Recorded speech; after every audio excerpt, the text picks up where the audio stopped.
أماه، لو كان عمرك بيدي لمددته، ولكنه بيد ربي، فهل يكفيك حبي؟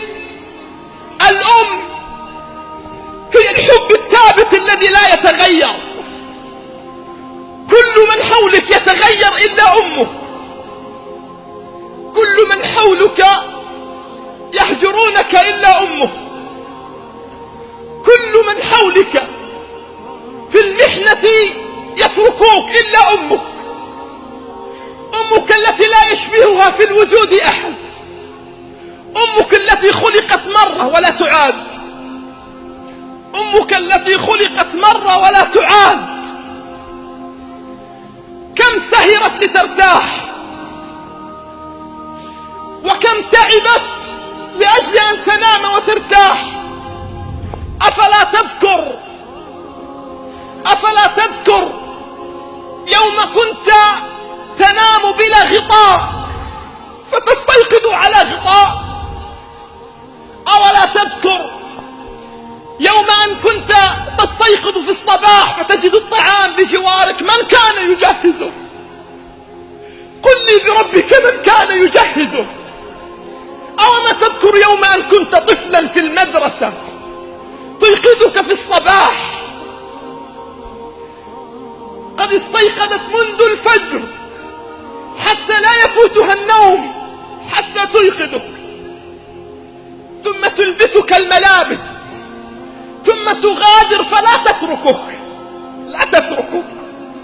تظل ترقب على حافة الباب حتى تصل إلى آخر الشارع وتذهب، فلا تعرف النوم بعدها إلا إذا عبرت الشارع.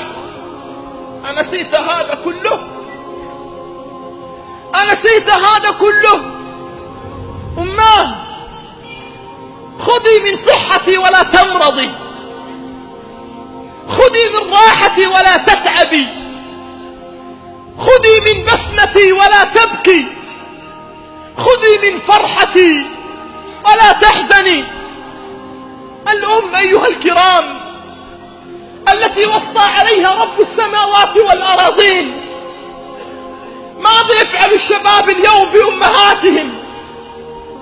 ماذا يفعل الرجال اليوم بأمهاتهم؟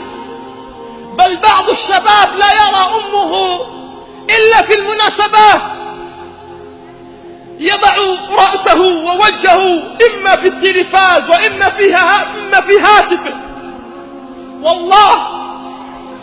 والله بعضنا بل إن لم يكن معظمنا يرى شاشة هاتفه أكثر مما يرى أمه، يقلب الصفحات على الإنترنت أكثر مما يقلب الذكريات والبسمات بجوار أمه.